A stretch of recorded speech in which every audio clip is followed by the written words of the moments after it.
ഉസ്താദിന്റെ തബ്ലീഗ് പ്രവർത്തനവും ദാറുൽ ദേവബന്ദ് നേതൃത്വമായിട്ടുള്ള ആ ബന്ധവും തുടക്കം മുതൽ തബ്ലീഗ് പ്രവർത്തനത്തിൽ ഉസ്താദ് സജീവമായിരുന്നു.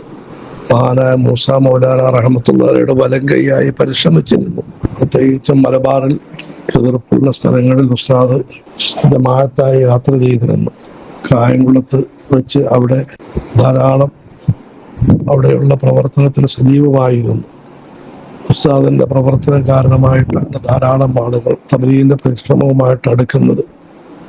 അതിൽ സ്മജി പുരുഷനാണ് ഓച്ചിറ ദാറുൽ ഉലൂമിന്റെ സ്ഥാപകൻ ഡോക്ടർ അഹമ്മദ് കുഞ്ഞ്.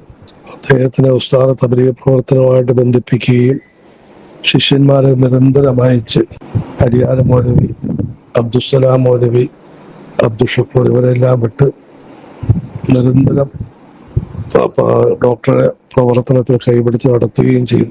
ജീവിതാവസാനം വരെയും തബ്ലീഗ് പ്രവർത്തനത്തിനോട് വലിയ മതിപ്പും വലിയ ബന്ധവുമായിരുന്നു. അതുപോലെ തന്നെ ഉസ്താദ് ദേവബന്ദ് ഉലമാക്കളുമായും അഭേദ്യമായ ബന്ധമായിരുന്നു. ദാറുൽ ദേവബന്ദിലേക്ക് പല പ്രാവശ്യം യാത്ര ചെയ്യുകയും അവിടെയുള്ള അന്നത്തെ ഷെയ്ഖുൽ ഹദീസ് മൗലാന നസീർ അഹമ്മദ് ഖാൻ സാഹിബിൽ നിന്നും ഹദീസിന്റെ സനദ് ഇജാസത്ത് വാങ്ങുകയും ചെയ്തിട്ടുണ്ട്. തബ്ലീഗിനെ പറ്റിയും ദേവബന്ദ് ഉലമാക്കളെ പറ്റിയും ദക്ഷിണ കേരളത്തിൽ ചിലർ അപരാധങ്ങൾ അധികമായി പ്രചരിപ്പിച്ചപ്പോൾ ഉസ്താദിന്റെ നേതൃത്വത്തിൽ കായംകുളത്ത് ഒരു മഹാസമ്മേളനം സംഘടിപ്പിക്കപ്പെട്ടു. അതിൽ നൂഹ് മൗലാന, അബ്ദുൽ ഹക്കീം മൗലവിയുടെ, അബുൽ ഖൈർ മൗലാന ഇവരുടെ എല്ലാം പ്രഭാഷണം ക്ലാസ് വളരെ ഉജ്ജ്വലമായിരുന്നു. അതിൽ ഉസ്താദ് ദേവബന്ദ് ഉലമാക്കളെ എതിർക്കുന്നത്, അല്ലാഹുവിന്റെ ഔലിയാക്കളായ ദേവബന്ദ് ഉലമാക്കളെ നിന്ദിക്കുന്നത് അന്ത്യം മോശമാകാൻ കാരണമാകുമെന്ന് വികാരത്തോടെ പ്രസ്താവിക്കുകയുണ്ടായി. കൂടാതെ നേതൃത്വ ഉലമയുമായും വിശിഷ്യ മൗലാന അബുൽ ഹസൻ നദവിയുമായും വലിയ ബന്ധമായിരുന്നു. നേതൃത്വ ഉലമയിൽ നടന്ന ഖത്മുൻ നുബുവത്ത് സംരക്ഷണ സമ്മേളനത്തിൽ ഉസ്താദ് പങ്കെടുക്കുകയും അറബിയിൽ പ്രഭാഷണം നടത്തുകയും ചെയ്തു.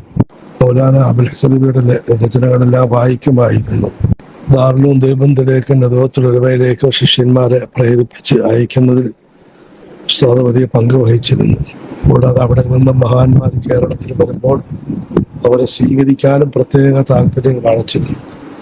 അതുപോലെ ജമീഅത്തുൽ ഉലമാ ഹിന്ദിന്റെ തുടക്കം മുതൽ ഉസ്താദ് അംഗമായിരുന്നു. ഷെയ്ഖ് ഹസൻ നേതൃത്വത്തിനോടൊപ്പം പിന്നീട് നൂഹ് മൗലാനയോടൊപ്പം ജമീഅത്തുൽ ഉലമാ ഹിന്ദിന്റെ എല്ലാ പരിപാടികളിലും പങ്കെടുക്കുകയും അതിന്റെ പ്രവർത്തനത്തിൽ സജീവമായി നിലയുറപ്പിക്കുകയും ചെയ്തിരുന്നു.